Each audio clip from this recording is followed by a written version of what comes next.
AC into DC। अब ये जो प्रोसेस होता है AC को DC में कन्वर्ट करने का, वो जो प्रोसेस कहलाता है वो क्या कहलाता है, रेक्टिफिकेशन। और जो अपन DC को AC में करते हैं उसको बोलते हैं अपन इन्वर्टर के थ्रू करते हैं। तो जो रेक्टिफिकेशन प्रोसेस होता है उसके अंदर अपन क्या करते हैं, रेक्टिफायर के थ्रू करते हैं, और वो जो कन्वर्टिंग प्रोसेस होता है उसी को अपन क्या बोलेंगे, रेक्टिफिकेशन बोलेंगे। तो अपने ऑप्शन में क्या, rectification, factorization, amplification and modulation. तो आपका जो आंसर हो जाएगा वो क्या हो जाएगा आपका, रेक्टिफिकेशन। सेकंड क्वेश्चन आपका है, a single phase half wave control रेक्टिफ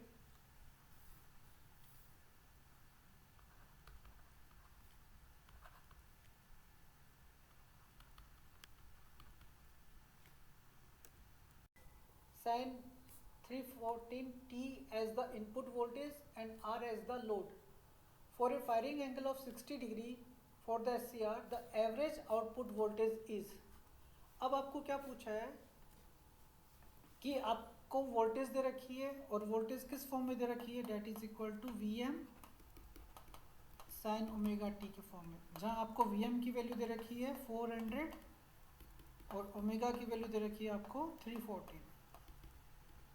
और आपका लोड कैसा है, रजिस्टिव लोड है, और फायरिंग एंगल जो है वो आपका दे रखा है 60 डिग्री, यानी अल्फा की जो वैल्यू दे रखी है वो आपको दे रखी है 60 डिग्री।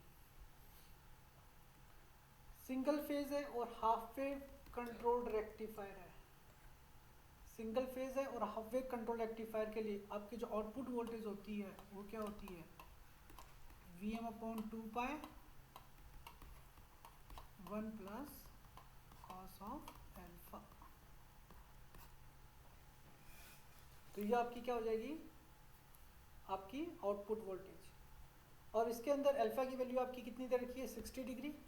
तो Vm की वैल्यू अपने पास कितनी है, 400/2 1 प्लस cos 60। cos 60 की वैल्यू क्या होती है, 1/2। तो 1 प्लस 1/2 3/2, 3/4, तो 4 ये कितना हो जाएगा 3, यानी 300/π। तो आपका आंसर आ जाएगा 300/π।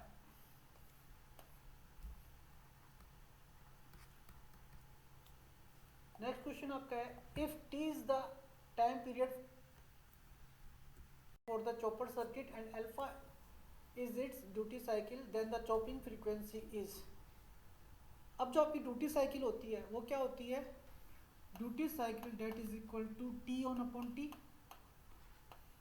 On time upon total time. ये आपकी क्या कहलाती है, ड्यूटी साइकिल कहलाती है। अब आपकी जो फ्रीक्वेंसी होती है, फ्रीक्वेंसी क्या होती है, 1/t होती है। फ्रीक्वेंसी और टाइम का क्या रिलेशन होता है, frequency that is equal to 1/t। तो यहाँ पर मेरा क्या फैक्टर आ जाएगा, alpha that is equal to T on multiply with 1/t की जगह क्या रिप्लेस कर दूंगा, f। तो यहाँ मेरी वैल्यू आ जाएगी f की वैल्यू मेरी क्या आ जाएगी, alpha upon T on time. तो ये जो होगा वो क्या हो जाएगा, इस सिस्टम की क्या हो जाएगी, फ्रीक्वेंसी हो जाएगी। तो कौन सा ऑप्शन हो जाएगा, अल्फा अपॉन टी ऑफ, ये गलत हो गया आपका। तो आपका ऑप्शन हो जाएगा अल्फा अपॉन टी ऑन, ये आपका सही है। तो इसकी फ्रीक्वेंसी क्या हो जाएगी, alpha upon T on. On मतलब ऑन टाइम, और ऑफ मतलब ऑफ टाइम। नेक्स्ट जो क्वेश्चन आपका है, what happen if load goes increasing of N induction motor. अब देखो क्या होता है कि इंडक्शन मोटर के अंदर आपने देखा होगा कि नो लोड करंट जब आती है, नो लोड करंट जब होती है तो वो उसका जो पावर फैक्टर होता है वो क्या होता है, ज़्यादा लैगिंग होता है। जैसे जैसे मोटर पर लोड बढ़ता जाता है इससे वैसे क्या होता है, सिस्टम का पावर फैक्टर क्या होता है, इम्प्रूव होता जाता है। वो कैसे होता है कि नो लोड तो सिर्फ सिस्टम कौन सा करंट ड्रॉ कर रही है, मैग्नेटाइजिंग करंट ड्रॉ कर रही है, क्योंकि उसकी फ्लक्स की उसके मैग्नेटाइजिंग करंट की रिक्वायरमेंट है। तो कॉरस्पॉन्डिंग मैग्नेटाइजिंग कॉरस्पॉन्डिंग क्या करती है, वो वोल्टेज से लैग करती है। लैग ज़्यादा लैग करने से कॉरस्पॉन्डिंग उसका जो पावर फैक्टर होता है वो क्या होता है, बहुत ही कम होता है। यानी स्टार्टिंग पावर फैक्टर कितना होता है, लगभग 0.2 के अराउंड होता है। जैसे ही मैं उस सिस्टम को लोड करता हूँ, लोड करना यानी कि सिस्टम से करंट ड्रॉ करता हूँ। अब वो जो करंट ड्रॉ करता हूँ वो क्या करता है, वो वोल्टेज के फेवर में करंट जाती है, तो क्या होता है, उस पूरे करंट को उस वोल्टेज की फेज की तरफ लेके जाएगी। यानी कि जो V और I के बीच में जो एंगल है, फेजर डायग्राम में अपन जब बनाते हैं, और V और I के बीच में जो एंगल है वो क्या होगा, कम होता जाएगा। जब वो एंगल कम होगा तो कोरेस्पॉन्डिंग क्या होगा, आपका पावर फैक्टर क्या हो जाएगा, बढ़ जाएगा। और ये पावर फैक्टर कब तक बढ़ेगा, जब तक आप उस पर फुल लोड अप्लाई नहीं करते हो। तो फुल लोड तक क्या होगा, उसका पावर फैक्टर बढ़ेगा। तो power factor goes on increasing till full load. तो इसमें क्या होगा, पावर फैक्टर बढ़ेगा जब तक अपन फुल लोड अप्लाई नहीं करते। Power factor goes on increasing up to full load and then it's falls again. यदि अपन उसको ओवरलोड करते हैं, यदि अपन गोज फुल लोड से भी ज़्यादा अपन लोड करेंगे, तब भी उसका पावर फैक्टर क्या होगा, बढ़ेगा ही, कम नहीं होगा। तो ये ऑप्शन गलत हो गया। पावर फैक्टर रिमेन कांस्टेंट, गलत। Power factor goes on decreasing, तो अपना ऑप्शन क्या हो जाएगा, power factor goes on increasing till full load. Flowing motor is used where high starting torque and wide speed range control is required. अब देखो, जो high starting torque और speed control के रेस्पेक्ट में भी क्वेश्चन दिया गया है, तो वाइड स्पीड कंट्रोल किसके अंदर पॉसिबल है, तो ये अपनी पॉसिबल होती है डीसी मोटर की केस के अंदर, अपन वाइड स्पीड कंट्रोल कर सकते हैं।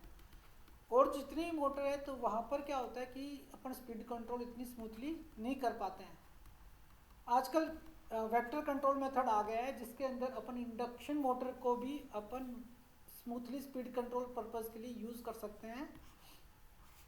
लेकिन वो एडवांस वर्जन है जिसको अपन आजकल यूटिलाइज करते हैं। जैसे मेट्रो में आजकल इंडक्शन मोटर यूज़ होती है स्पीड कंट्रोल के लिए।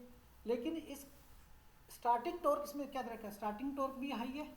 तो हाई स्टार्टिंग टॉर्क तो जो प्रोवाइड किया जाता है वो सिर्फ डीसी मोटर के केस में ही प्रोवाइड कर सकते हैं। तो वो जो मोटर रहेगी वो कौन सी रह जाएगी, आपकी DC motor.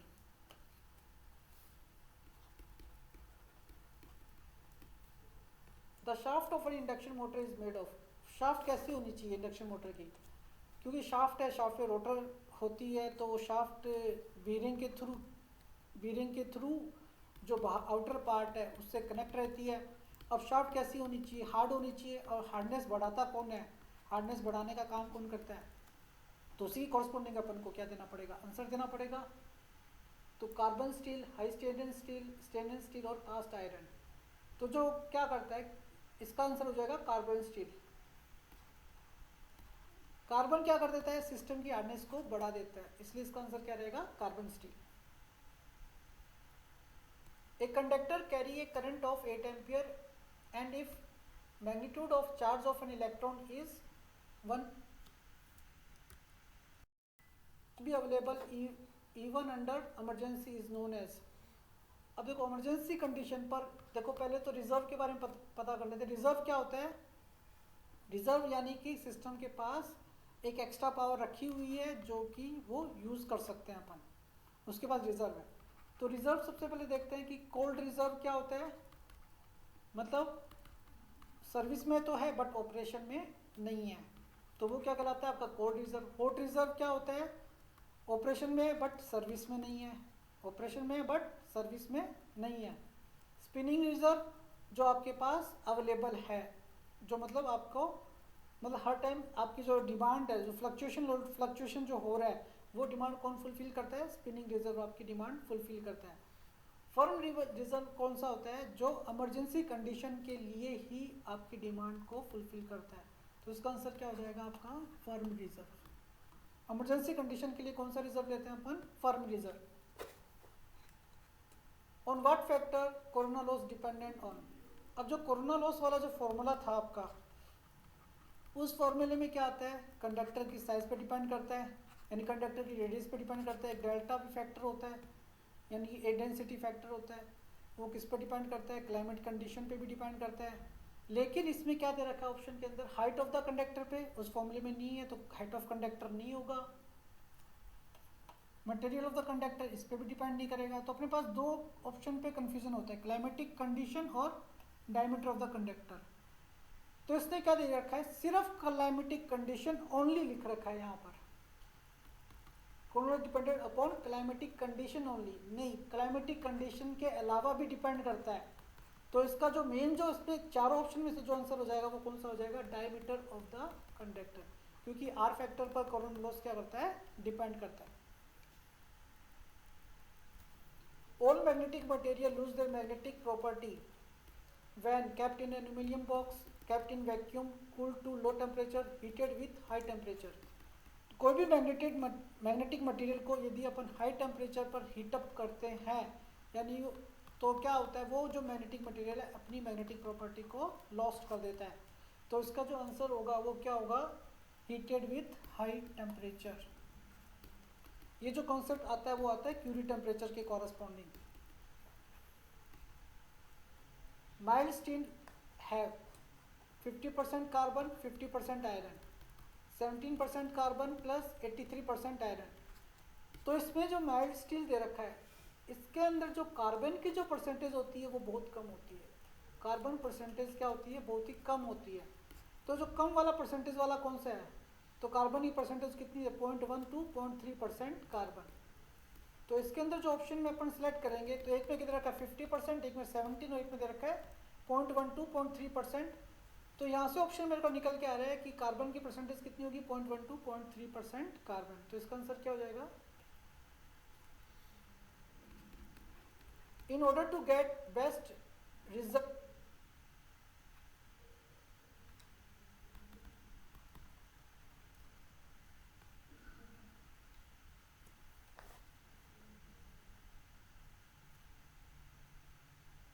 Indicating instrument are.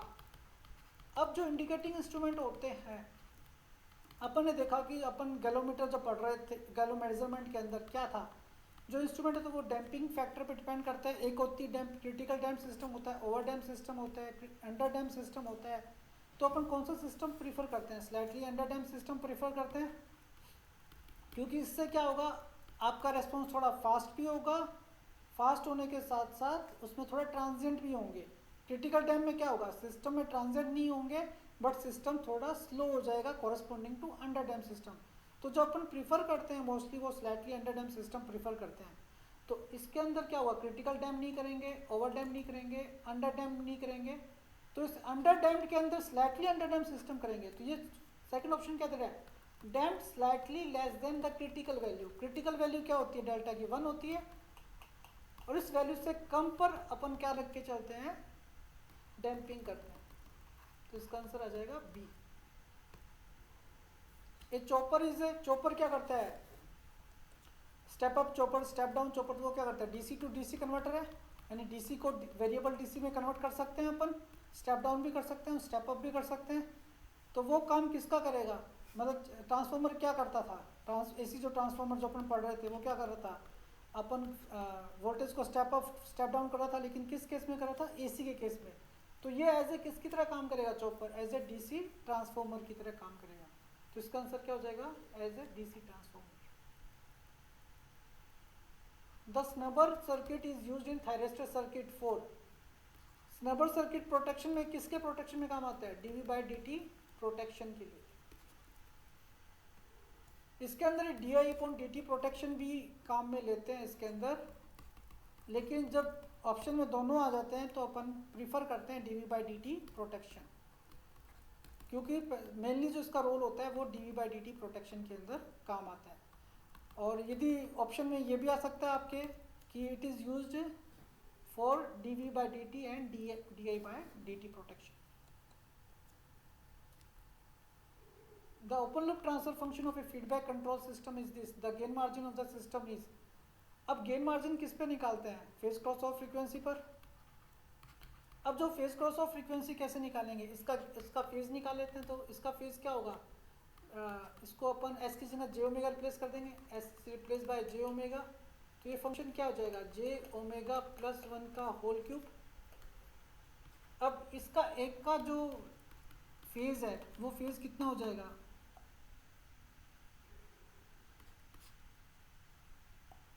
ये नीचे है तो ऊपर जाके क्या होगा, माइनस ऑफ 10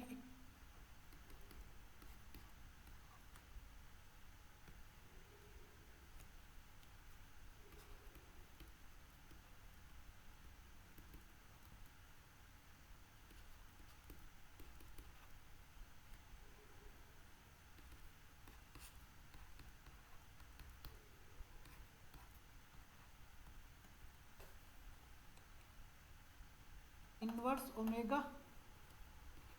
ये 3 टाइम्स है तो क्या हो जाएगा minus of ten inverse omega और minus of ten inverse omega, तो कितना हो जाएगा minus of 3 ten inverse omega. अब इस फेज को किसके साथ रिलेट कर लेते हैं माइनस 180 डिग्री के साथ, क्योंकि नेगेटिव रियल एक्सिस को कहाँ कट करता है, वहाँ पर जो मैग्नीट्यूड होता है उसका अपन रिवर्स ले लेते हैं, वही अपना क्या कहलाता है गेन मार्जिन कहलाता है। तो यहाँ से टेन इनवर्स ओमेगा की वैल्यू कितनी आ जाएगी 60 डिग्री, तो ओमेगा की वैल्यू यहाँ से कितनी आ जाएगी ओमेगा इज इक्वल टू √3, क्योंकि टेन 60 डिग्री की वैल्यू कितनी होती है √3 होती है, तो ओमेगा की वैल्यू √3 आ गई। और उस वैल्यू पर मेरे को क्या निकालना है इसका गेन निकालना है, तो इसका गेन कितना हो जाएगा, तो modulus of GSHS at omega equal to √3 ये मेरे को निकालना है। तो ये निकालने के लिए क्या करता हूँ उसकी जगह ओमेगा जगह √3 पुट कर देता हूँ, तो गेन क्या हो जाएगा √3 का स्क्वायर प्लस 1 की पावर 1/2 और इसकी होल पावर कितनी है 3, तो 1/2 इंटू 3, तो यहाँ से गेन कितना आ जाएगा ये आ जाएगा आपका 4, तो 4 की पावर 3/2, तो ये बच जाएगा मेरे पास 2 की पावर 2, तो 2 की पावर 3, 2 की पावर 3 हो गया तो कितना बचेगा 8, यानी कि जो मेरा गेन है मोडेम इसकी वैल्यू कितनी आ गई 1/8। और आपका गेन मार्जिन क्या होता है 1/मोडेम, तो यहाँ से गेन मार्जिन आपका आ जाएगा डेट इज इक्वल टू 1/मोडेम डेट इज इक्वल टू 8, तो गेन मार्जिन आपका आ जाएगा 8।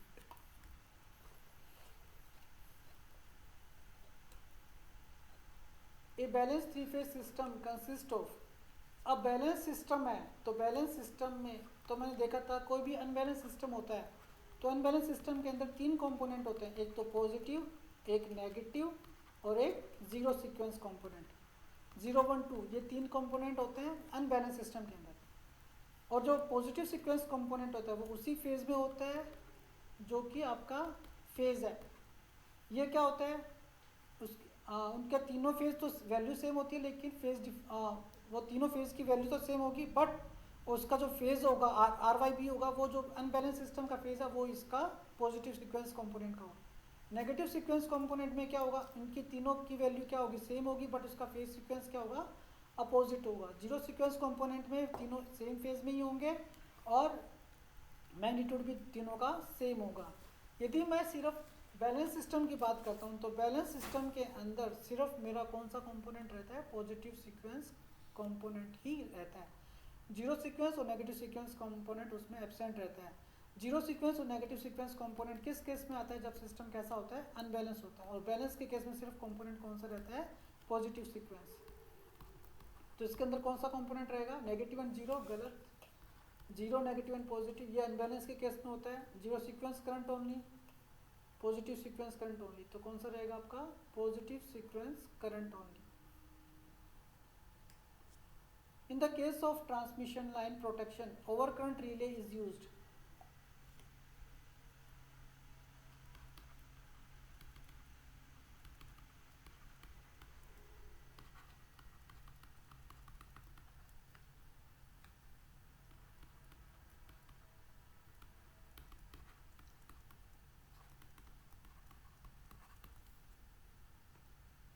तो डाटाबेस क्वेश्चन है, तो ओवरकरंट रिले को अपन अप टू 50 किलोवोल्ट तक क्या करते हैं यूज करते हैं।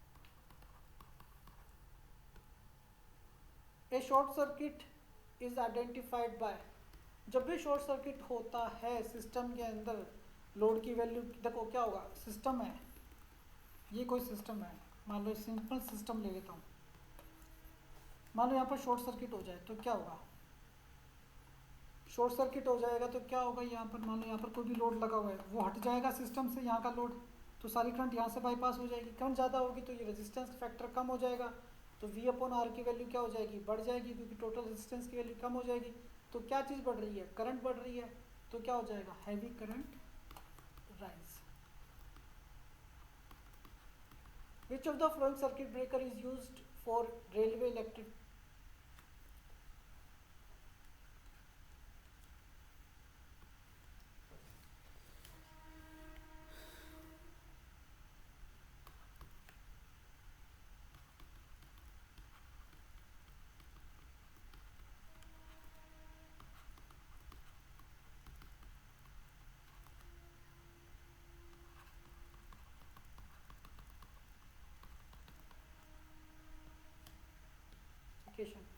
तो रेलवे इलेक्ट्रिफिकेशन के अंदर अपन को देखना कि वहाँ की वोल्टेज लेवल कितनी होती है। तो वहाँ की जो लाइन होती है वो कितने वोल्ट 11 केवी की लाइन होती है अपने पास वहाँ पर। और जो वहाँ पर जो मेनली जो सर्किट ब्रेकर यूज़ करते हैं वो कौन सा करते हैं अपन, air blast circuit breaker.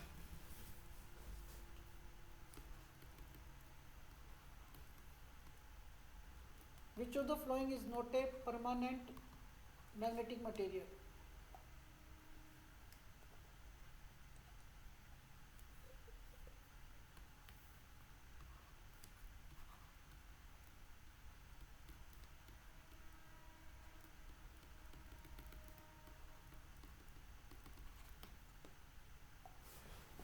Permanent magnetic material कौन सा नहीं है, तो जो आपका कोबाल्ट स्टील है वो भी एल्निको भी है, एल्यूमिनियम, निकल, कोबाल्ट, और ये जो क्रोमियम स्टील, तो इसका आंसर हो जाएगा silicon.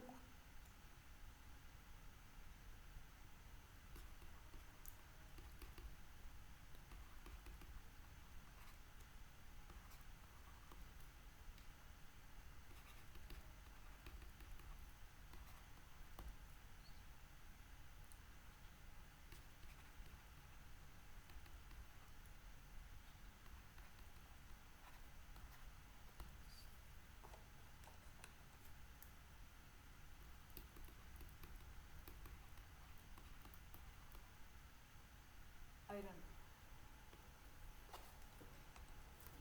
In the last orbit all semiconductor है, तो सेमीकंडक्टर के हमेशा कितने होते हैं इलेक्ट्रॉन लास्ट ऑर्बिट में, 4 इलेक्ट्रॉन।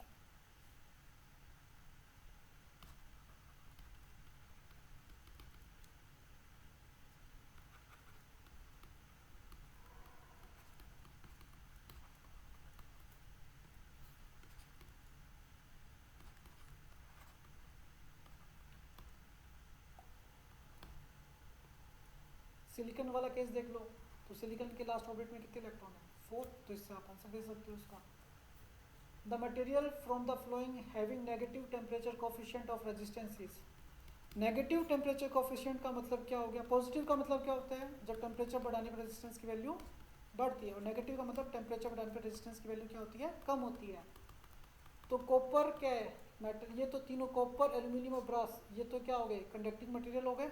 तो इनमें क्या होगा, रेजिस्टेंस की वैल्यू बढ़ेगी, तो इसका टेम्परेचर कोफिशिएंट कैसा होगा, पॉजिटिव। और कार्बन के केस में क्या हो जाएगा, नेगेटिव टेम्परेचर कोफिशिएंट रहेगा, मतलब इसके टेम्परेचर बढ़ाने पर रेजिस्टेंस की वैल्यू क्या हो जाएगी, आपकी कम हो जाएगी। For an insulating material dielectric strength and dielectric loss should be. तो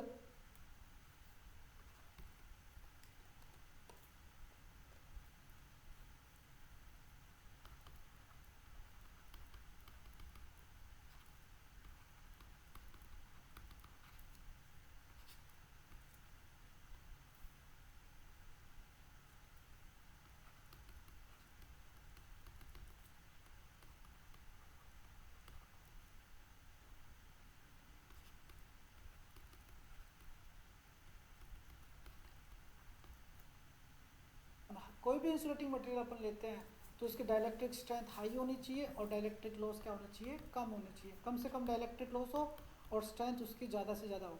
तो डाइलेक्ट्रिक स्ट्रेंथ कैसी होनी चाहिए, हाई, और लॉस कैसे होनी चाहिए, लो। तो ऑप्शन में क्या आ जाएगा, high and low, low and low, high and high, low and high. तो ऑप्शन आ जाएगा high and low. Two perfectly matched silicon transistors are connected as shown in figure. The value of current I is।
तो इसमें पूछा कि current I की value क्या होगी।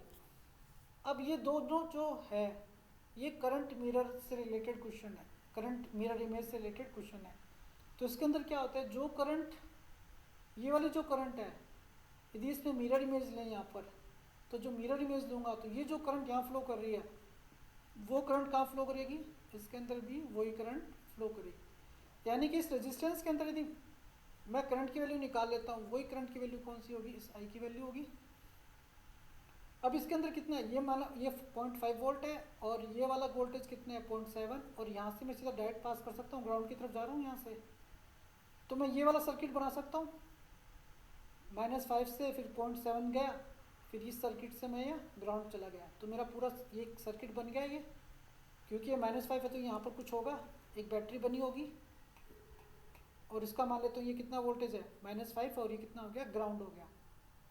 Ground के रेस्पेक्ट में इसका कितना वोल्टेज है, -5 वोल्ट है। तो इसको ऐसे शो कर दूँ, ये वाला पार्ट कैसा है, पॉजिटिव हो गया, नेगेटिव हो गया। तो इसका पॉजिटिव टर्मिनल कैसा है, ग्राउंडेड है, और नेगेटिव टर्मिनल कैसा है, -5 वोल्ट है। तो ये वाला पूरा सर्किट यहाँ से कंप्लीट हो गया, सिस्टम ऐसे जनरेट होते आ रहा है। तो इसमें मैं क्या कर सकता हूँ, लूप इक्वेशन बना सकता हूँ। तो जो लूप इक्वेशन इसके अंदर बनेगी तो क्या बनेगी, यहाँ से मैं आगे बढ़ रहा हूँ तो -5, इसमें बढ़ा तो कितना वोल्टेज बढ़ गया, +0.7, तो -5 + 0.7, अब क्या होगा, +IR, I इंटू आई की वैल्यू, मान लो आई की वैल्यू ऐसे लेता हूँ मैं, I टू आर, आर की वैल्यू कितनी रखी है 1 kilo ohm, that is equal to क्या कर दूँ 0। ये वाला सर्किट ले लेता हूँ मैं पूरा। अब यहाँ से आई की वैल्यू कितनी आ जाएगी, ये कितना बचा, -4.3 plus I into 1 that is equal to 0, तो आई की वैल्यू यहाँ से कितनी आ गई 4.3। अब ये रेजिस्टेंस था किलो में था, तो ये 1 किलो में ये 1000 लिख दूँ यहाँ पर, तो ये अपॉन 1000, तो आई की वैल्यू कितनी आ गई 4.3 मिली एम्पियर। यानी कितना करंट फ्लो करेगा इसके अंदर, 4.3 मिली एम्पियर करंट क्या करेगा, फ्लो करेगा।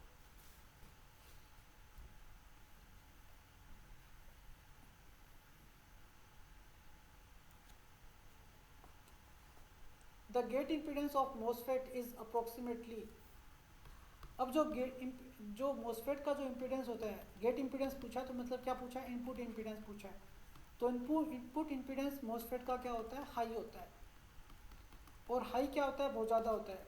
और हाई की वैल्यू इसमें देखते हैं कि कौन सा फैक्टर सबसे ज़्यादा है, वही अपन को क्या करना है, टिक करना है। तो 10⁻14 मिली ओम, 10⁻14 ओम, 0 और 10⁻14 मेगा ओम। तो इनमें इन सब में सबसे ज़्यादा वैल्यू कौन सी है, 10⁻14 मेगा ओम। तो वो वैल्यू अपन को क्या करनी है, सिलेक्ट करनी है, क्योंकि इसका इम्पीडेंस होता है इनपुट इम्पीडेंस, उसकी value as high as possible अपन को क्या करनी है, सिलेक्ट करनी है। Most commonly use modulation system for telegraphy is,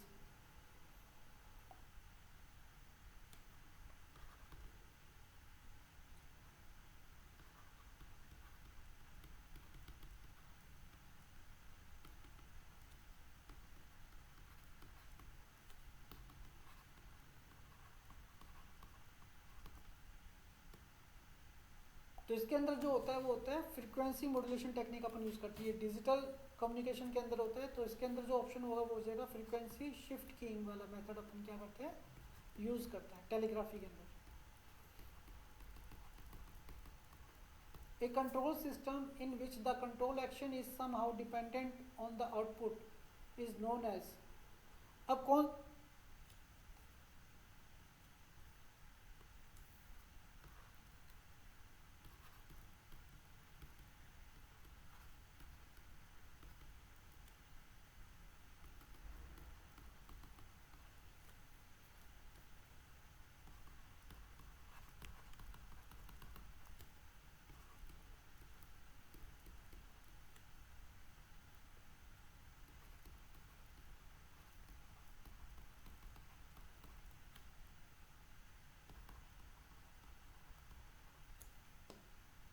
output पर डिपेंड कर रहा है, इसका मतलब सिस्टम कैसा है, क्लोज लूप है, ओपन लूप में आउटपुट पे डिपेंड करता नहीं है, तो इसका आंसर क्या हो जाएगा, close loop system. The voltage applied to a trans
transformer primary is increased, voltage को मैंने क्या कर दिया है, अप किया है, और V बाई एफ को मैंने क्या रखा है, कांस्टेंट रखा है, VA by F that is related to phi M. इसको कांस्टेंट रखा है तो मैंने किसको कांस्टेंट रखा है, मैक्सिमम फ्लक्स को कांस्टेंट रखा है, तो ये इसके प्रोपोर्शनल होता है V by F, V by F is proportional to phi M. With this core loss क्या होंगे, जब वोल्टेज बढ़ाते हैं तो कोर लॉस की वैल्यू हमेशा क्या होगी, बढ़ेगी। और कोर लॉस की वैल्यू किस पर डिपेंड करती है, वोल्टेज बढ़ा रहा हूँ तो साथ साथ में किसको बढ़ाना पड़ेगा, क्योंकि V बाई एफ को कांस्टेंट रखना है तो F को भी बढ़ाना पड़ेगा, तो फ्रीक्वेंसी फैक्टर भी बढ़ रहा है और वोल्टेज भी बढ़ रहा है, तो कॉरस्पॉन्डिंग आपके सिस्टम में कोर लॉसेज क्या हो जाएंगे, बढ़ जाएंगे। और आपका फाई एम क्या रहेगा, कांस्टेंट रहेगा। फाई एम कांस्टेंट रहेगा तो आपकी मैग्नेटाइजिंग करंट की वैल्यू भी क्या रहेगी, कांस्टेंट रहेगी। तो क्या आंसर रहेगा, core loss remain constant and I am will be constant, increases तो इंक्रीजेस ये वाला ऑप्शन सही है, and I am will remain constant सही है, आई एम की वैल्यू कांस्टेंट रहेगी, increases and I am will also increases तो ये गलत, आई एम इसमें क्या रहेगा, कांस्टेंट रहेगा। और ये जो आपका कोर लॉस है पीसी, पीसी क्या होगा, इसमें बढ़ जाएगा। The crawling in induction motor is cause, crawling किसकी वजह से होता है, स्पेस हार्मोनिक के कारण होता है। जब मोटर आपकी लेस ns/7 स्पीड पर रोटेट करती है, नियर अबाउट ns/7 स्पीड के अराउंड रोटेट करती है, वो जो फिनोमिना होता है वो कौन सा कहलाता है, क्रोलिंग। क्रोल करना यानी धीरे धीरे चलना, तो धीरे धीरे रोटेट करेगी तो क्या होगा, तो वो जो फिनोमिना होता है वो किसकी वजह से होता है, स्पेस हार्मोनिक की वजह से होता है, यानी कि इसके अंदर कौन सा ऑप्शन हो जाएगा, हार्मोनिक सही है, it is due to the space harmonic. Which law is synonyms to the occurrence of diamagnetism. Diamagnetism का मतलब क्या हो गया, रिपेल वाला एक्शन, यानी कोई मैग्नेटिक लाइन उससे पास नहीं होती है। तो ये किससे रिलेटेड होगा आपका, ये किसका सिनोनिम्स है, लेंस लॉ। लेंस लॉ भी क्या बोलते हैं, जिसकी वजह से वो जनरेट हुआ है उसी को वो क्या करेगा, अपोज करेगा। Consider a circular coil of radius r and carrying current I as shown in figure. The market flux इसमें आएगा magnetic flux density at the center of coil is given as। अब इसके सेंटर पे magnetic field density अपन को निकालनी है, तो अपन इसको 3 सेक्शन में डिवाइड कर लेते हैं। एक तो अपना ये वाला पार्ट हो गया,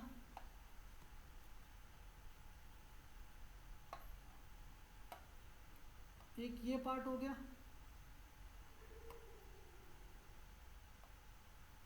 और थर्ड पार्ट अपना ये वाला हो गया। इन 3 सेक्शन में मैंने क्या किया, उसको डिवाइड कर लिया।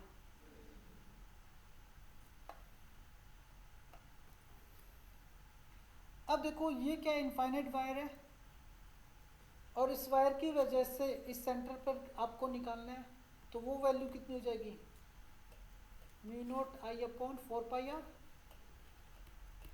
क्योंकि इससे परपेंडिकुलर डिस्टेंस कितनी r है, और ये इनफाइनाइट पर एंगल कितना बना रही है, -90, तो -90 to 0, तो वो कितना आ जाएगा, 0 वैल्यू पुट कर देंगे, एक एंगल की जगह α1 प्लस पुट करेंगे, एक जगह 90 डिग्री पुट करेंगे, तो यहाँ से इसका जो वैल्यू आएगी इस की वजह से यहाँ पर निकाल लिया। सेम इसी तरह इस वाले करंट की वजह से यहाँ पर मैग्नेटिक फील्ड इंटेंसिटी निकाल ली।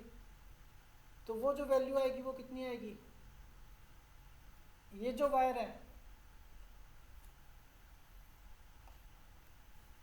इस वायर की वजह से क्या हुआ, ये जो करंट है, करंट फ्लो कर रही है, इसकी वजह से मैग्नेटिक फील्ड क्या हुआ, इनसाइड होगा, अंदर की तरफ होगा। और इस वाले वायर की वजह से भी मैग्नेटिक फील्ड कहाँ होगा, अंदर की तरफ होगा। मैग्नेटिक फील्ड क्या होगा, अंदर की तरफ ही होगा ना, इसकी वजह से भी। ये वाला जो वायर है इसके यहाँ मैग्नेटिक फील्ड कहाँ होगा, अंदर की तरफ ही होगा। तो वो जो वैल्यू हो जाएगी वो कितनी हो जाएगी, mu not I upon 4πr। ये दोनों मैग्नेटिक फील्ड क्या करेंगे, एक दूसरे को ऐड कर देंगे। फिर एक सेमी सर्किल है, इसकी वजह से कितना हो जाएगा, mu not I upon 4r। Circular coil की वजह से कितना होता है, mu not I upon 2r होता है, लेकिन इसकी वजह से सेमी सर्किल कॉइल की वजह से कितना हो जाएगा, mu not I upon 4r हो जाएगा। तो यहाँ से क्या कॉमन आ गया, mu not I upon 4r common आ गया। ये 1/पाई ये क्या जाएगा 2/पाई प्लस 1। ये आपका क्या होगा, इसके अंदर आंसर होगा। तो इसका ऑप्शन गिवन ही नहीं है, तो ये आपके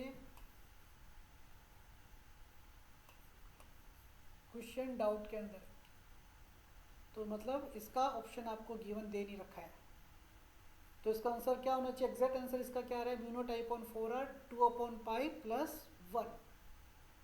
तो इसके आपको एक्स्ट्रा मार्क मिल सकते हैं।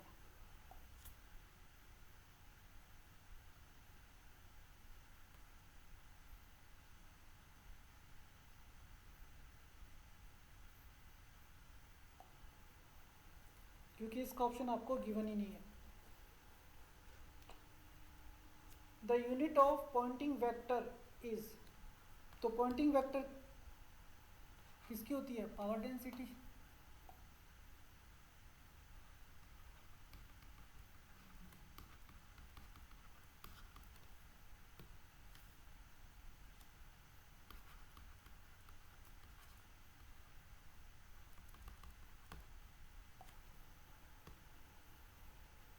The phenomena of creeping occur in, और एनर्जी मीटर में होता है क्रीपिंग फिनोमिना। और एनर्जी मीटर कौन सा होता है, जो एनर्जी वाट आवर मीटर। तो वाट आवर मीटर कौन से हो गए, energy meter. Energy kWh। Relative permittivity में बी मेजर्ड बाय, अब permittivity is related to electrostatic field, and electrostatic field capacitance related होता है। तो कैपेसिटेंस मेजर कौन करता है, डी शॉर्टब्रिज, व्हीटस्टोन, हेयर और शेरिंग ब्रिज। तो इसका आंसर हो जाएगा Schering bridge. A 5 ampere 230 volt meter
on full load unity power factor test make 60 revolution in 360 second. If the normal disk speed is 520 revolution per kilowatt hour, तो what will be the percentage air? तो इसकी current rating कितनी तरह की है 5 ampere, voltage कितनी तरह की है 230 वोल्ट, और पावर फैक्टर कितने दे रखा है unity cos theta that is equal to 1. तो वी आई cos 5 पावर कितनी आ जाएगी वी आई cos 5, तो वैल्यू कितनी आ गई 230 इंटू 5, वैल्यू कितनी है 1, तो ये पावर की वैल्यू आ गई. तो power factor make 60 revolution in 360 second, तो कितने रिवोल्यूशन ले रही है 60 रिवोल्यूशन 360 सेकेंड के अंदर. तो 360 सेकेंड के अंदर का मतलब कितना हो गया 360 सेकेंड का मतलब हो गया आपका 1 मिनट में कितने होते हैं 60 सेकेंड. तो इसमें कितने मिनट आ गए आपके 60 से डिवाइड कर दिया आपने, तो that is equal to 6 minute. तो that is equal to 6 minute 6/60, तो टोटल आवर कितने आ गए तो 6/60 that is equal to total number of hour. तो 6/60 यानी 1/10 आवर. तो ये कितने आवर हो गए इसके अंदर, यानी 1/10 आवर के अंदर कितने रिवोल्यूशन करता है 60 रिवोल्यूशन करता है. If the normal disc speed is 520 revolution per kilowatt hour, तो पर किलोवाट आवर कितने हैं, मतलब 1 किलोवाट आवर के अंदर कितने रिवोल्यूशन है 520 रिवोल्यूशन है, और ये आपका आ जाएगा 110, और ये आपकी पावर आपकी कितनी है 230 इंटू 5.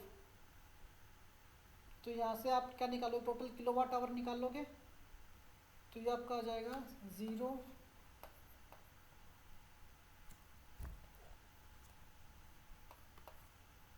वाटेज, और इसको किलोवाट में कन्वर्ट करोगे तो 1.15 किलोवाट, और इसको आवर से मल्टीप्लाई कर दोगे 1/10, तो किलोवाट आवर, तो कितना आ जाएगा 0.115 किलोवाट आवर.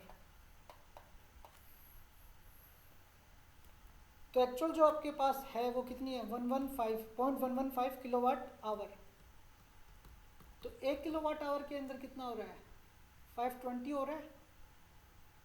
तो 1.115 में कितने रिवोल्यूशन हो जाएंगे 0.115 के अंदर, तो इसको मल्टीप्लाई कर देते हैं 520 मल्टीप्लाई विथ 0.115, तो इसको मल्टीप्लाई करेंगे तो आपका आंसर कितना आ जाएगा, तो 520 मल्टीप्लाई विथ 0.115, तो ये आपका आ जाएगा 59.8 आ गया. और आपकी ट्रू वैल्यू कितनी आ रही है 59.8, और इसमें दे कितनी रखा है 60 रिवोल्यूशन, तो इसमें एरर कितनी आ जाएगी measured value minus true value. True value कितनी है 59.8 डिवाइड बाय 59.8 इंटू 100, तो ये आपकी आ जाएगी percentage error.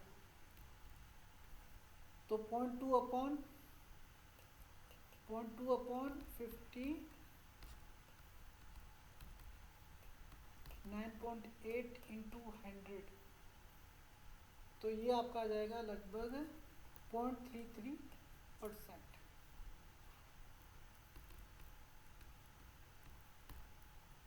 Candela is SI unit of, ये जो कैंडेला होती है वो जो एसआई यूनिट होती है वो किसकी होती है इंटेंसिटी, ल्यूमिनस इंटेंसिटी. वेलोसिटी की नहीं होती है, फोर्स की नहीं होती है, इंपल्स वोल्टेज की नहीं होती है. इसकी वोल्ट होगी न्यूटन होगी, वेलोसिटी वोल्ट हो गई. ल्यूमिनस इंटेंसिटी की क्या होती है कैंडेला होती है. Which point of root locus specify the meeting और कोलिजन ऑफ टू पोल्स. जब रूट लॉकस होता है तो जहाँ पोल मिलते हैं तो उस पॉइंट को क्या बोलते हैं.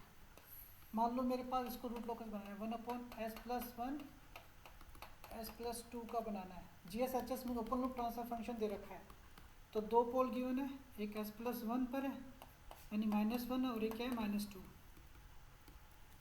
ठीक है,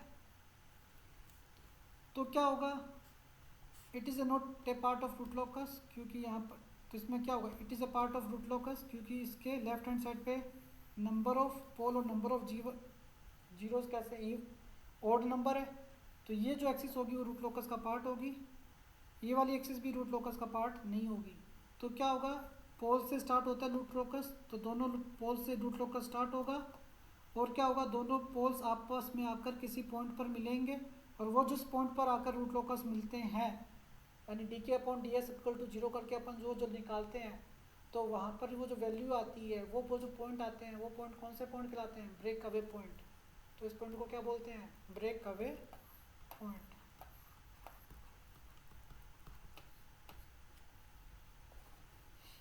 तो यहाँ से ब्रेक अवे होकर रूट लॉकस निकल जाए। विद नेगेटिव फीडबैक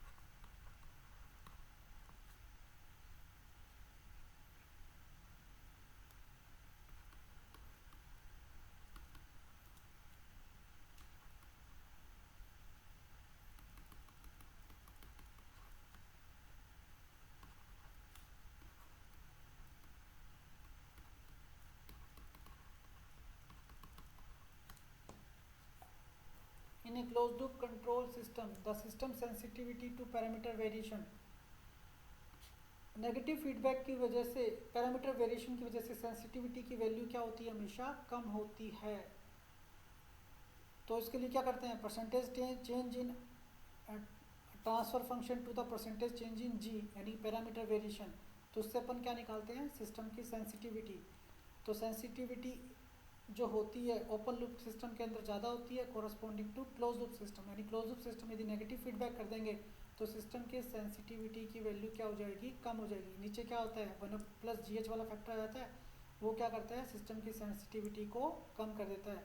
यानी सिस्टम के अंदर जो पैरामीटर वेरिएशन होगा तो उस पर आउटपुट पर इफेक्ट कम आएगा कोरस्पॉन्ड। तो इसका मतलब क्या है, सिस्टम ज़्यादा सेंसिबल नहीं है आउट बाहर के पैरामीटर अंदर के पैरामीटर वेरिएशन से। तो क्या हो जाएगा, decreases. The most commonly used input signal in control system is, तो मोस्ट कॉमनली यूज कौन सा होता है, स्टेप फंक्शन।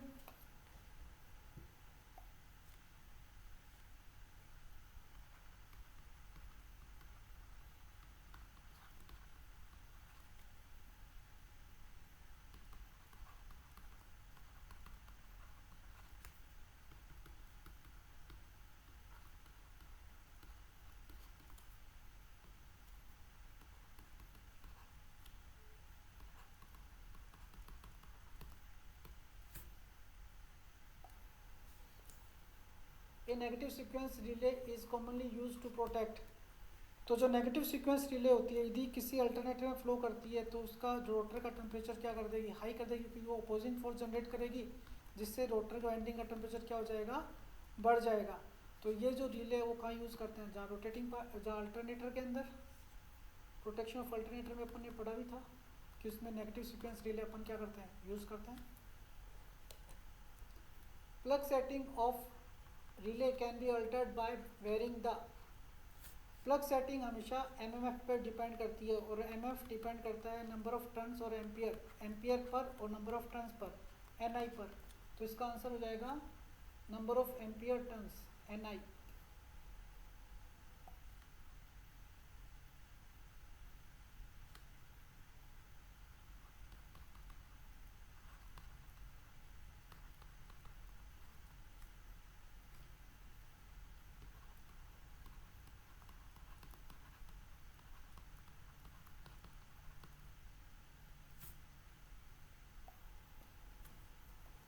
मोहर रिले यूज़ होती है किसके लिए, मोहर रिले हमेशा लॉन्ग ट्रांसमिशन लाइन के प्रोटेक्शन के लिए। तो इसका आंसर आ जाएगा transmission transformer against all the internal fault के लिए तो बुकोज रिले यूज़ करते हैं अपन।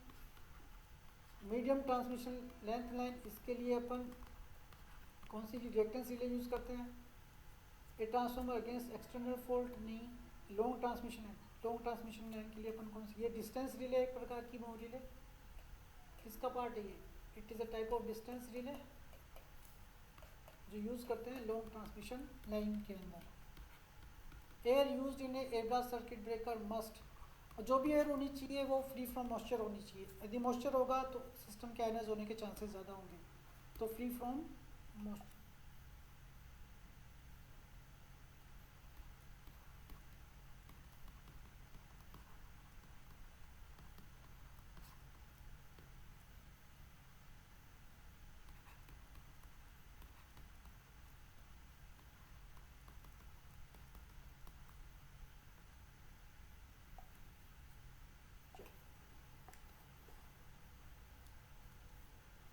Superposition theorem is not applicable for passive element में अपन पावर कैलकुलेशन, इसका आंसर होगा पावर कैलकुलेशन के अंदर।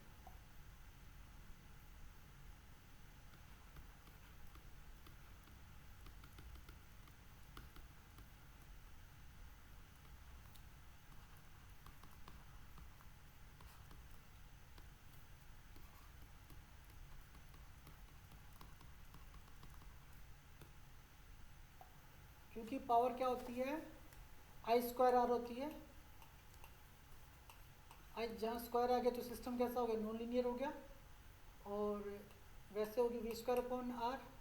तो एक्टिव लीनियर और bilateral network, active linear bilateral network के लिए अपन क्या कर सकते हैं, सुपरपोजिशन थ्योरम अप्लाई कर सकते हैं।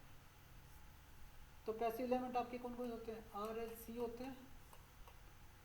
वोल्टेज अलग अलग वोल्टेज कैलकुलेशन भी कर सकते हैं उसके क्रॉस, अलग अलग दो सोर्स की वजह से, और उसको अपन एडअप कर सकते हैं।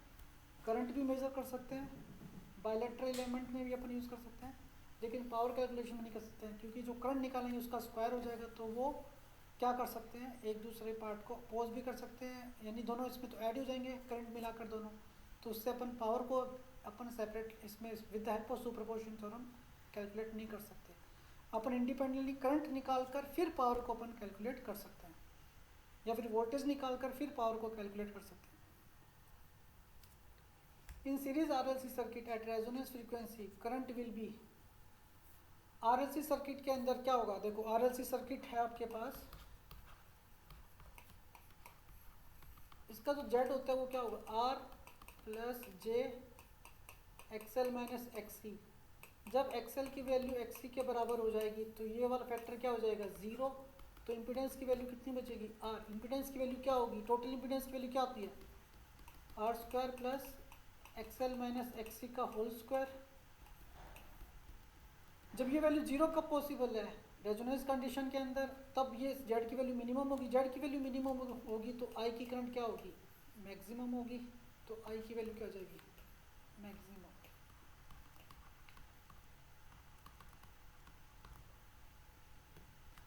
ए 490 ohm R L is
connected across a voltage source. एक वोल्टेज सोर्स है कितने का है 150 वोल्ट, और इसके क्रॉस इसका एक इंटरनल रेजिस्टेंस दे रखा है RS, और इसके क्रॉस मैंने क्या कर दिया एक लोड रेजिस्टेंस कनेक्ट कर दिया RL, जिसकी वैल्यू दे रखी है 490, और RS की वैल्यू दे रखी है आपके पास 10 ohm. The output voltage across the load, और इसके अक्रॉस वोल्टेज क्या होगा, सिंपल सर्किट का क्वेश्चन हो गया। वोल्टेज अक्रॉस तो कितना हो जाएगा 490 अपॉन 490 प्लस 10 इंटू 150। करंट निकाल ली, करंट की वैल्यू क्या होगी 150 अपॉन 10 प्लस दिस, और I इंटू आर, तो ये मेरी क्या हो जाएगी V। तो 490 अपॉन 500, तो ये वैल्यू कितनी आ जाएगी लगभग आपके 147 वोल्ट।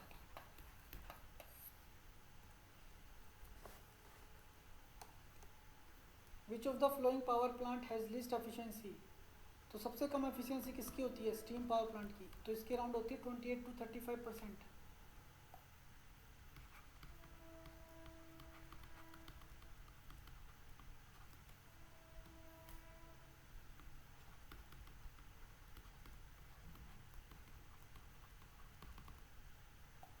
इसकी भी लगभग 35 to 40, ये आपकी होती है लगभग 50% के राउंड, ये आपकी होती है लगभग 70 to 80% के राउंड। तो हाइड्रो की सबसे ज़्यादा होगी इसमें अंदर, तो सबसे कम किसकी हो जाएगी आपकी स्टीम पावर प्लांट की। For the two pole network shown in figure the Z matrix is given by, Z matrix कैसे निकालते हैं,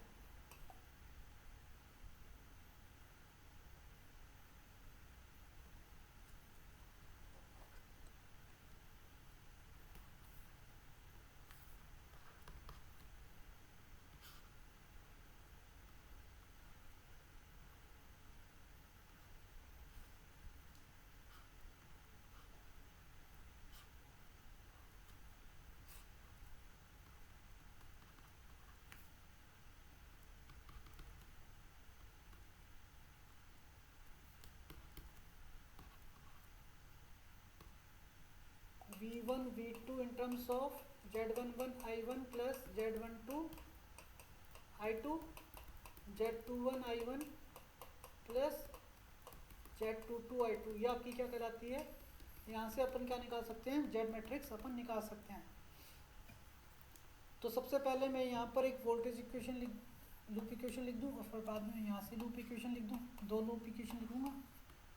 तो in case of first loop में क्या आ जाएगा V1, इसके अंदर करंट I1, यहाँ से I1 आ रही है, यहाँ से I2 आ रही है, तो यहाँ से कितनी करंट जाएगी I1 प्लस I2, तो कितना हो जाएगा V1 minus I1 plus I2 into Z1 that is equal to 0।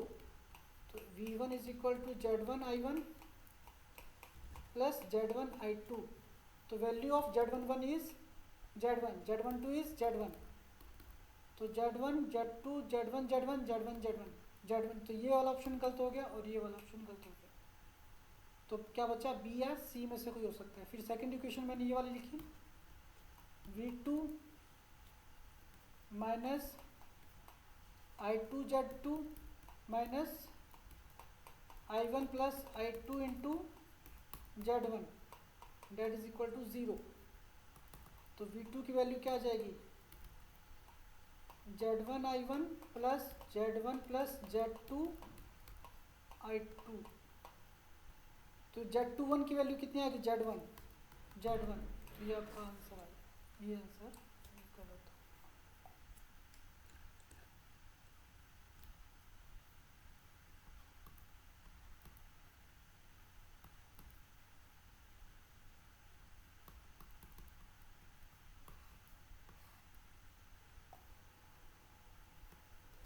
For passive network, the coefficient of the polynomial PS and QS in the network function NSR, वो कैसे होनी,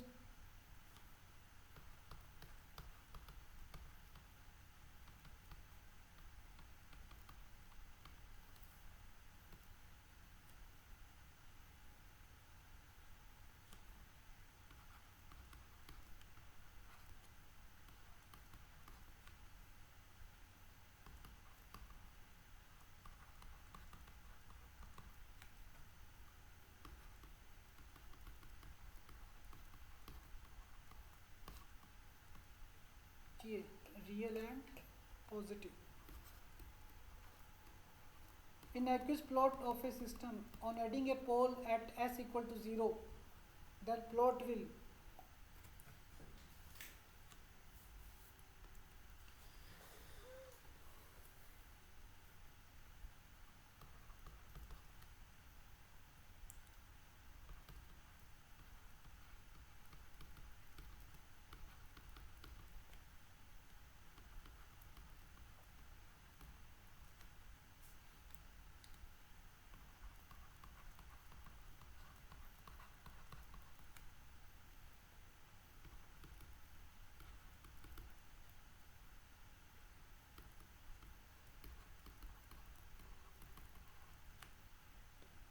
यदि किसी नाइक्विस प्लॉट में यदि मैं किसी पोल को ऐड करता हूँ तो पोल को ऐड करना क्या होगा, 1/s को ऐड करना. तो किसी सिस्टम में 1/s का ऐड करते हैं तो फेज एंगल को कितना बढ़ा देगा, -190 से बढ़ा देगा. -90 बढ़ाना तो क्या हो जाएगा, क्लॉकवाइज शिफ्ट कर देना 90 डिग्री से. तो कितना हो जाएगा, रोटेट क्लॉकवाइज बाय 90 डिग्री. तो इसको आप वैसे भी कर सकते हो. मान लो कोई भी आपके पास GSHS गिवन है तो मान लो 1/s इंटू एस प्लस 1 ये आपको गिवन है. तो इसका आपने पोलर प्लॉट बनाया तो वो किस टाइप का होता है. यदि इसमें एक पोल आपने और ऐड कर दिया तो क्या होगा, 1/s² s प्लस 1. तो ये सिस्टम कैसा हो जाएगा, ये शिफ्ट हो जाएगा पूरा सिस्टम. अब देखो 1/s प्लस 1 का कैसा होगा. अब इसमें देखो, इसमें एक पोल ऐड किया तो सिस्टम 90 डिग्री क्लॉकवाइज शिफ्ट हो गया. फिर वापस एक पोल ऐड किया तो वापस 90 डिग्री शिफ्ट हो गया. तो क्या हो रहा है कि system rotate clockwise by 90 degree. यानी कि एक पोल 0 पे ऐड करने पर सिस्टम क्लॉकवाइज 90 डिग्री से क्या करता है, रोटेट करता है. The effect of tachometer feedback in a control system is to read.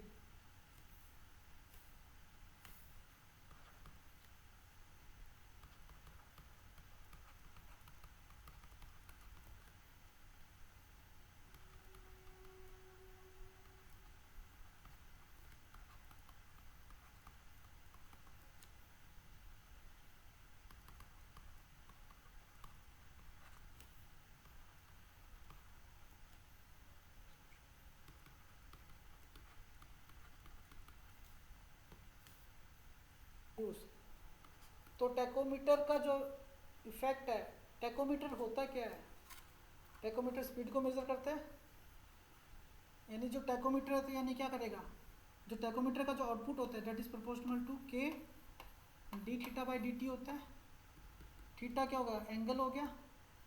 तो इसका जो होगा ks इंटू थीटा एस होगा. आउटपुट किस में ले रहे हैं, थीटा एस में. तो टैकोमीटर का जो होगा आपका जो ट्रांसफर फंक्शन होता है वो क्या होता है, ks होता है.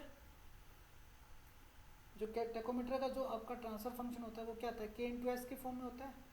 यदि फीडबैक में आप ks एक डेरिवेटिव कंट्रोलर लगाते हैं तो फीडबैक पाथ के अंदर जब फीडबैक पाथ में डेरिवेटिव कंट्रोलर लगाते हैं तो क्या इफेक्ट होगा, यानी कि फीडबैक पाथ में आपने गेन वाला फैक्टर बढ़ा दिया तो 1+1 GS/1+GSHS. तो आपको ये तो पता है कि सिस्टम का गेन क्या हो जाएगा, कम हो जाएगा. तो एक फैक्टर आपका कौन सा रहा है, सिस्टम का गेन क्या हो जाएगा, कम हो जाएगा. कि जब भी फीडबैक पाथ होता है तो सिस्टम के गेन को क्या कर देता है, कम कर देता है. सेकंड, आपने एक डेरिवेटिव कंट्रोलर जब आप लगाओगे तो उसकी वजह से गेन कम होगा तो कॉरस्पॉन्डिंग सिस्टम की डैम्पिंग की वैल्यू क्या हो जाएगी. गेन बढ़ने पर क्या होता है, डैम्पिंग. गेन बढ़ने पर डैम्पिंग क्या होती है, कम होती है. और गेन कम होने पर डैम्पिंग क्या हो जाएगी, बढ़ जाएगी. तो क्या होगा, डैम्पिंग बढ़ जाएगी.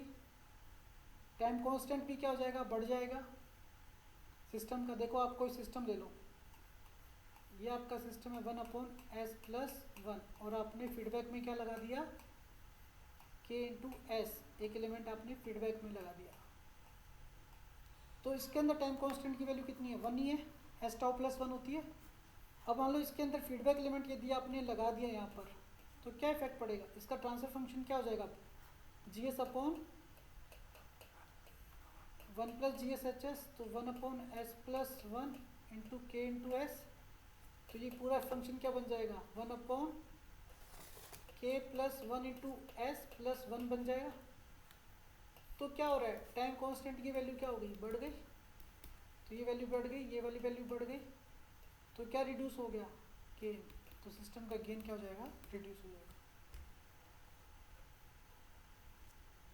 The second derivative input signal modify which of the flowing,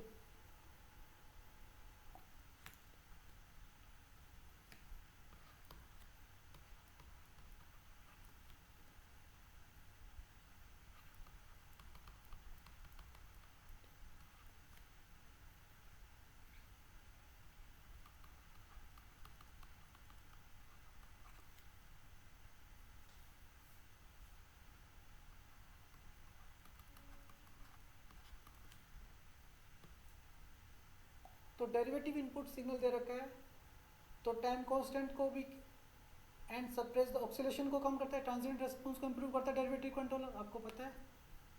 तो इसका आंसर क्या हो जाएगा, ऑक्सीलेशन कम हो जाएगा एक तो, और टाइम कांस्टेंट को भी क्या कर देता है, ये कम कर देता है।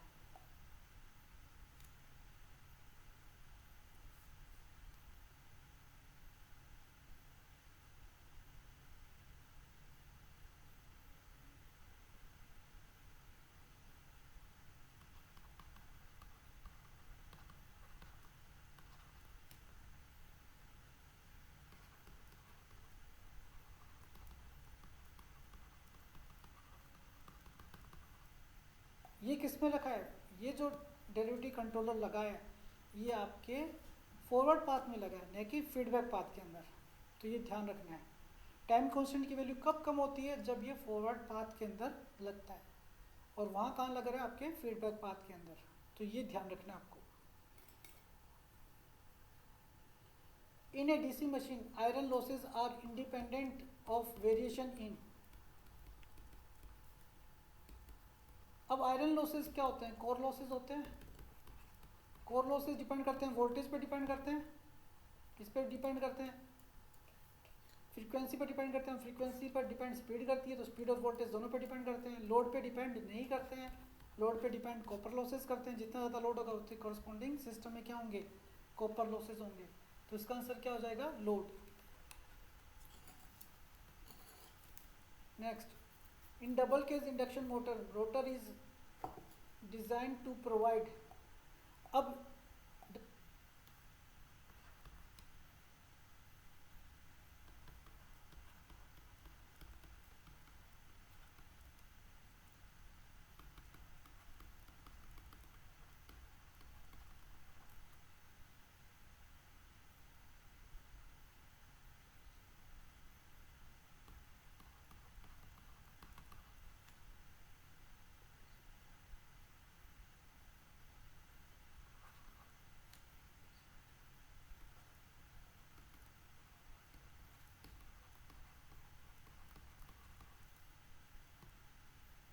डबल केस इंडक्शन मोटर का पर्पज़ ये होता है कि स्टार्टिंग टॉर्क बढ़ जाए और रनिंग लॉसेस क्या हो, कम हो। तो स्टार्टिंग के अंदर रेजिस्टेंस क्या होता है, ज़्यादा होता है, और रनिंग के अंदर रेजिस्टेंस की वैल्यू, रोटर रेजिस्टेंस की वैल्यू क्या हो जाती है, कम हो जाती है। तो कॉरस्पॉन्डिंग तो डबल केस रोटर होती है, तो इसके अंदर ऐसा अपन रखते हैं कि स्टार्टिंग के अंदर रोटर का रेजिस्टेंस उसको ज़्यादा नजर आएगा, तो कॉरस्पॉन्डिंग स्टार्टिंग टॉर्क ज़्यादा होगा, और रनिंग के अंदर करंट की वैल्यू क्या हो जाएगी, रनिंग के अंदर लॉसेस कम हो जाएंगे। तो रनिंग के अंदर करंट को लिमिट कर दिया, यानी कि स्टार्टिंग के अंदर करंट को लिमिट कर दिया और टॉर्क को बढ़ा दिया। तो स्टार्टिंग पर्पज के लिए high starting torque with low starting current.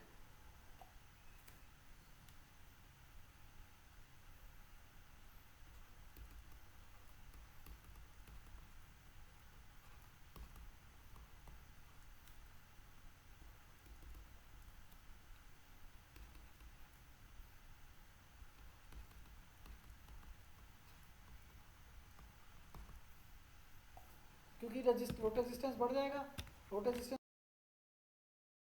बढ़ने पर स्टार्टिंग करंट, तो इसका आंसर आ जाएगा high starting torque with low starting current. The field coil किसकी बनी होती है, कॉपर की।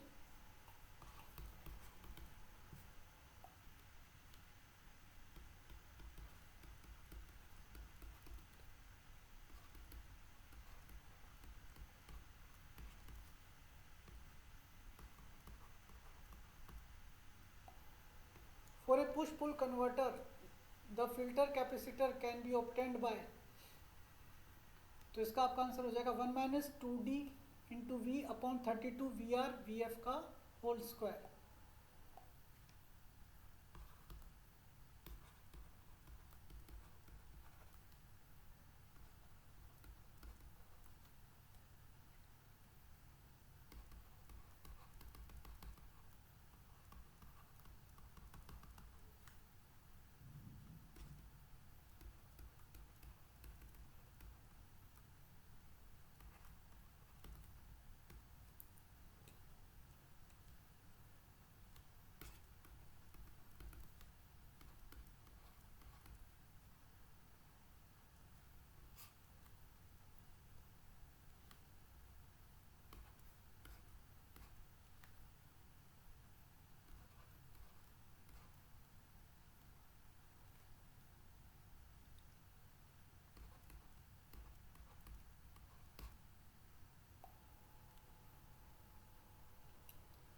MOSFET is use for, MOSFET को क्या करते हैं एज ए स्विच की तरह अपन यूज़ करते हैं ऑन ऑफ करने के लिए। तो जो अपन MOSFET का जो एप्लीकेशन है वो हाई फ्रीक्वेंसी पर अपन लेते हैं, यानी ज़्यादा ऑन ऑफ करने के लिए, तो उसका जो टाइम पीरियड हो वो क्या हो, बहुत ही कम हो, टाइम पीरियड कम हो देन फ्रीक्वेंसी क्या बहुत ही ज़्यादा हो, तो कॉरस्पॉन्डिंग ये यूज़ करते हैं MOSFET को हाई स्विचिंग एप्लीकेशन के अंदर।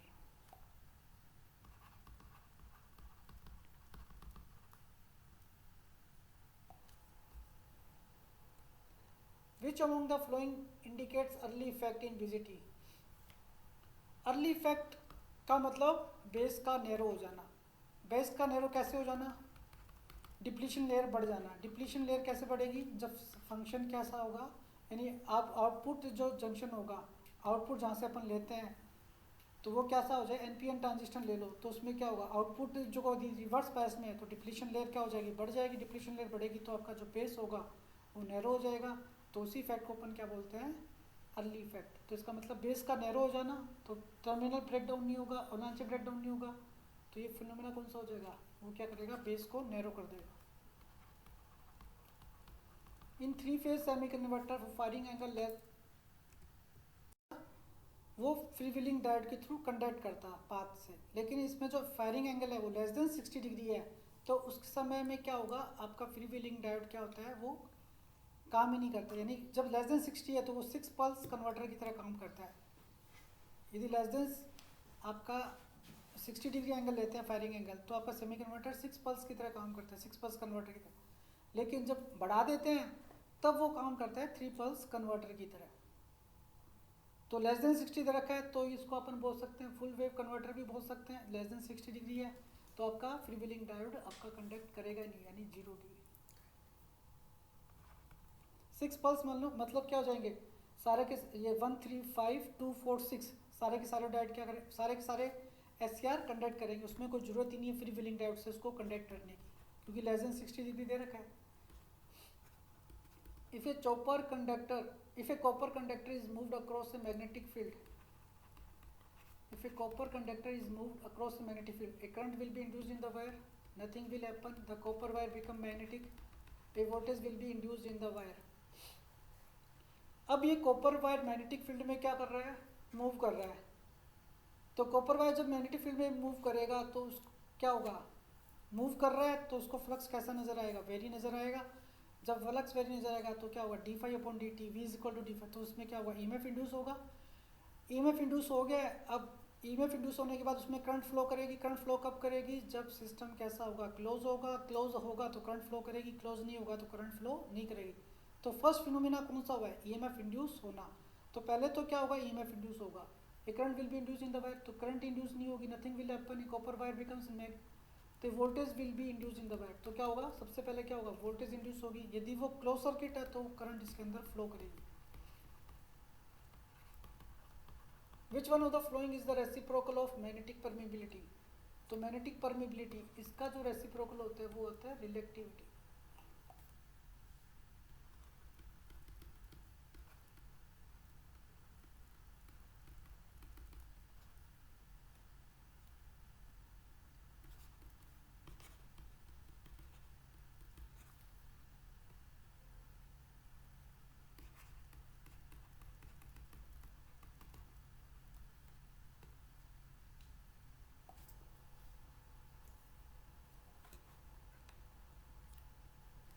The current induced in the rotor conductor of single phase induction motor has such direction. अब इसमें क्या होता है, डबल रिवॉल्विंग फील्ड थ्योरी।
अपन देखते हैं इसके अंदर सिंगल फेज इंडक्शन के मोटर के अंदर कि φm/φm/2 से एक तो क्लॉकवाइज रोटेट करता है, एक एंटी क्लॉकवाइज, इसलिए आपकी सिंगल फेज मोटर क्या होती है, सेल्फ स्टार्टिंग नहीं होती है, कॉरस्पॉन्डिंग टू डबल फील्ड। तो क्या होगा, स्पोर्ट एक हाफ में क्या करेगा, स्पोर्ट करेगा, और अदर हाफ में क्या करेगा, अपोज करेगा। तो इसका आंसर हो जाएगा sport in positive half and opposes in other half of current.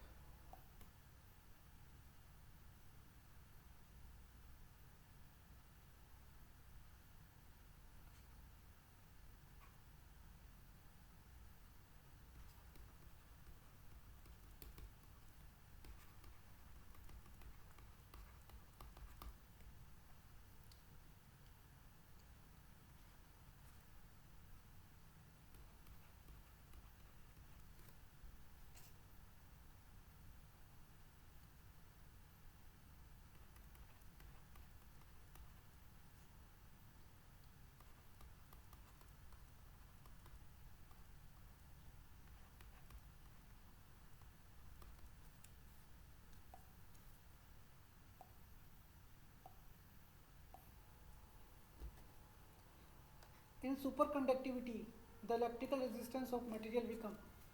Super conductivity का मतलब क्या होता है कि रेजिस्टेंस की वैल्यू क्या हो जाना, ज़ीरो हो जाना। तो आजकल क्या, आज क्या हो रहा है, we work on superconductivity, ये लेटेस्ट टॉपिक है। क्यों कर रहे हैं, क्योंकि रेजिस्टेंस की वैल्यू जब जीरो हो जाएगी तो उस मटेरियल की जो कंडक्टिविटी है वो क्या हो जाएगी, बढ़ जाएगी। रेजिस्टेंस जीरो हो गया तो कोई लॉसेस होंगे नहीं, तो आजकल क्या यूज़ करते हैं, सुपर कंडक्टर यूज़ करते हैं। अब मान लो इसकी साइज़ भी बढ़ा, अल्टरनेटर की क्या करते हैं, आउटपुट वोल्टेज भी बढ़ा सकते हैं यदि सुपर कंडक्टर वहाँ पर कंडक्टिविटी वहाँ यूज़ कर लेते हैं तो। परमानेंट मैग्नेट टाइप इंस्ट्रूमेंट में B use for, permanent magnet type instrument सिर्फ डीसी के लिए अपन क्या करते हैं, यूज़ करते हैं। Moving iron AC,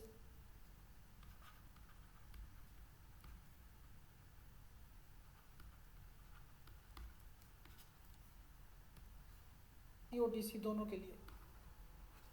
the output of LVDT is in the form of LVDT,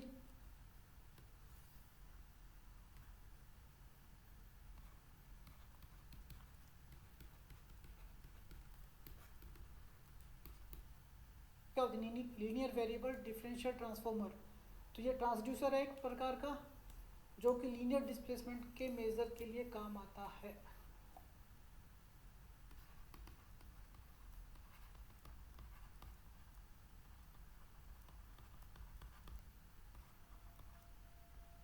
यदि कोई लीनियर डिस्प्लेसमेंट होगा तो इसमें क्या होगा, एक दोनों कोर के मूव करने की वजह से क्या होगा कि जो दो डिफरेंशियल वोल्टेज जनरेट होगी और वो डिफरेंशियल वोल्टेज किसका रेस्पेक्ट होगी, उस लीनियर डिस्प्लेसमेंट के प्रोपोर्शनल होगी।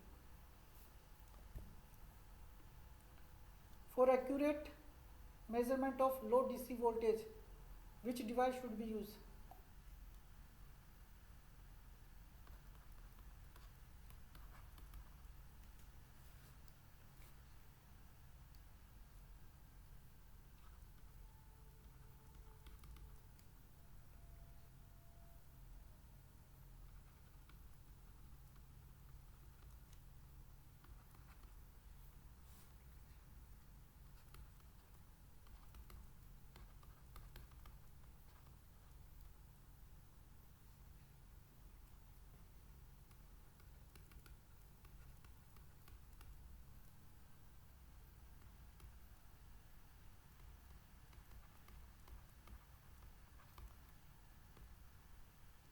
तो लो डीसी वोल्टेज के एक्यूरेट मेजर के लिए देखो इसमें क्या लिखा है, एक्यूरेट मेजरमेंट के लिए।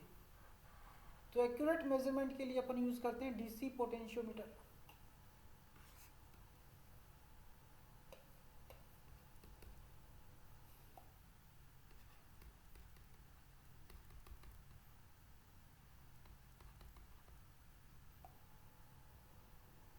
Ampere circuit law state that, ये तो अपने पावर सिस्टम में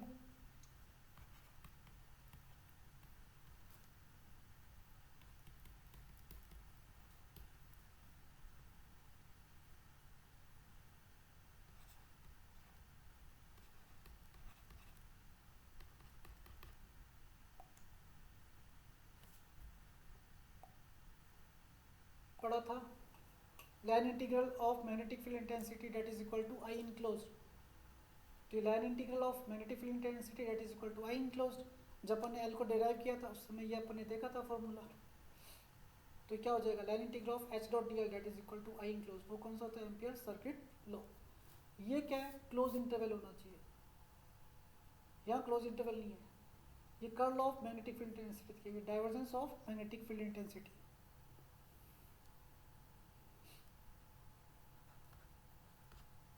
A cylindrical bar magnet is kept along the axis of a circular coil.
एक सिलेंड्रिकल बार मैग्नेट को अपन सर्कुलर कोयल के एक्सिस पे रखा है। If magnet is rotated about its axis then no current will be induced in the coil, can not be defined, an EMF will be induced, a current will be induced. Current induce कब होगी, जब flux कैसा होगा, उसको variable नजर आएगा। अब इसमें क्या हो रहा है कि फ्लक्स उसको वेरिएबल नजर आएगा ही नहीं। जब फ्लक्स वेरिएबल नजर नहीं आएगा क्योंकि डिस्टेंस तो बराबर ही है, सर्कुलर कोइल है, यदि रोटेट भी करती है तो वो डिस्टेंस तो बराबर ही है हमेशा।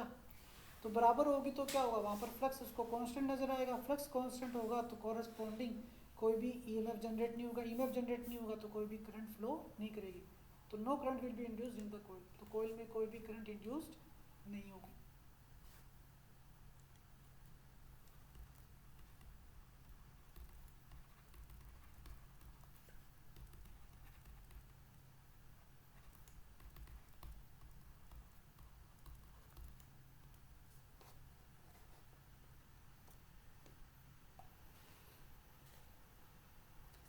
A hollow metallic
sphere of radius r is kept at a potential of 1 volt.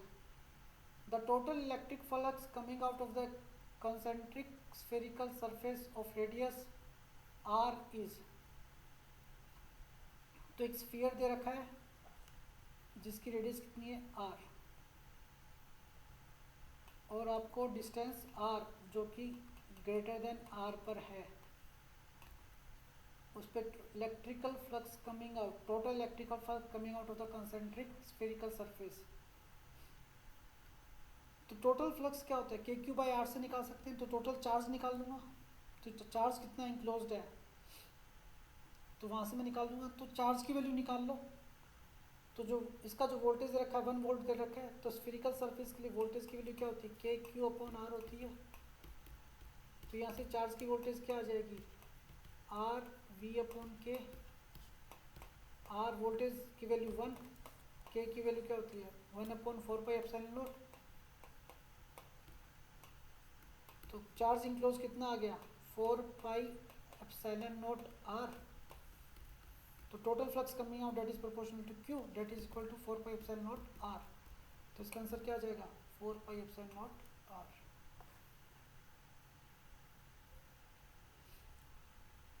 In commercial FM broadcasting, the maximum frequency deviation is normally, तो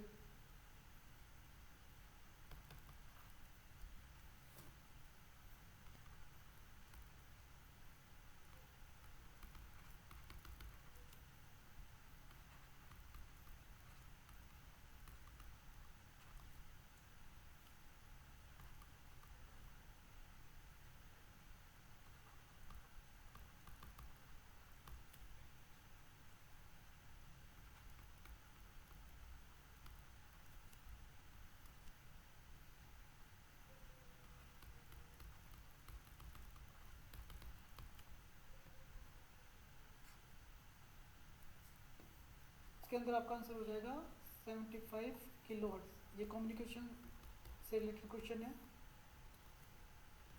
ए gain of 10⁶ time in power is expressed by, तो power के case के अंदर जो dB के अंदर power होती है वो कैसे निकाल,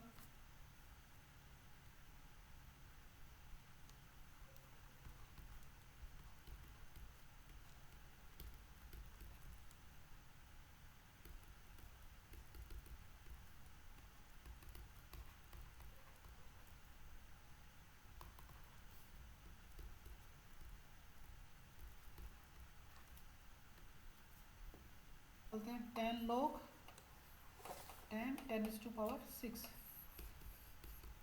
तो वैल्यू कितनी आ जाएगी 60 dB। यदि आपका वोल्टेज होता करंट होता तो उसको डीबी में एक्सप्रेस करते तो वो क्या हो जाता है 20 log 10, और पावर के केस में क्या होता है 10 log 10 पावर की वैल्यू, तो इसका आंसर आ जाएगा 60 dB। A modern power semiconductor device that combine the characteristic of BJT and MOSFET,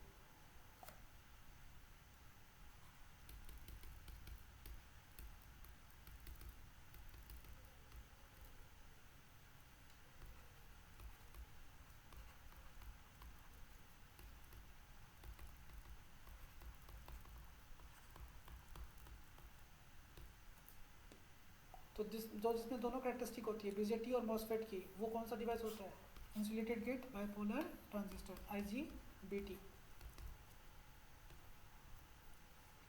the device associated with voltage controlled capacitor,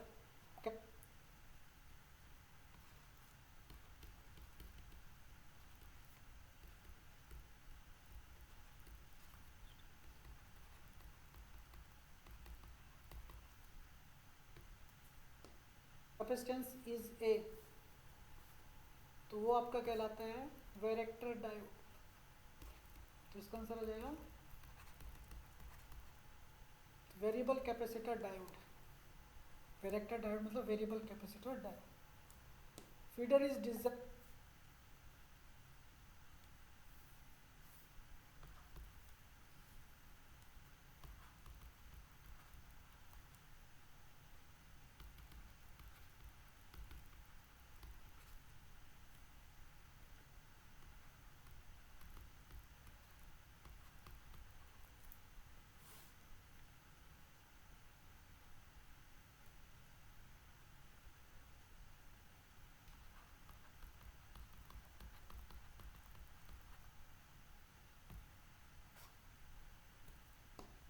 design mainly from point of view, तो जब feeder का design कर रहे हैं तो डिस्ट्रीब्यूटर का डिज़ाइन कर रहे हैं, डिस्ट्रीब्यूटर का design corresponding to voltage drop और फीडर का design that is corresponding to current carrying capacity. तो इसका आंसर आ जाएगा operating voltage, operating frequency, current carrying capacity. Voltage drop के कॉरस्पॉन्डिंग इसका करते हैं डिस्ट्रीब्यूटर का। For a particular system corona loss at 60 hertz is, तो corona loss that is proportional to F plus 25। ये भी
एग्जैक्ट न्यूमेरिकल किया हुआ है, किसी फ्रीक्वेंसी पे दे रखा है आपको, तो PC1 दे रखा है that is proportional to 60 hertz पर आपको PC1 की वैल्यू कितनी दे रखी है 1, है ना।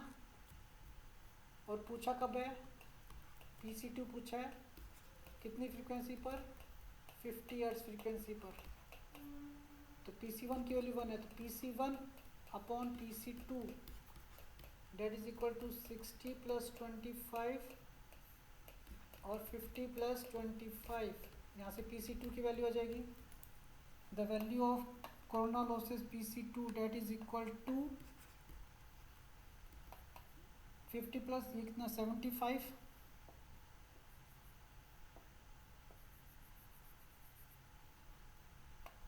तो 75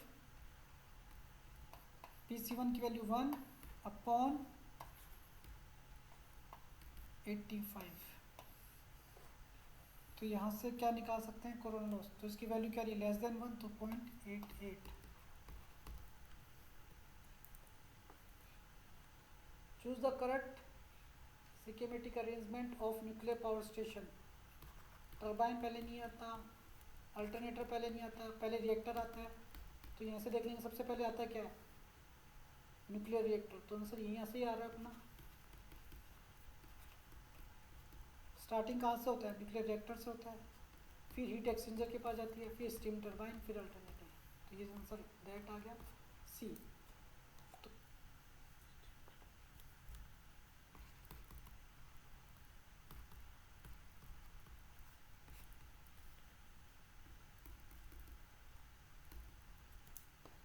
तो ये तो आपका हो गया solution part related to RSM SSB JEE paper.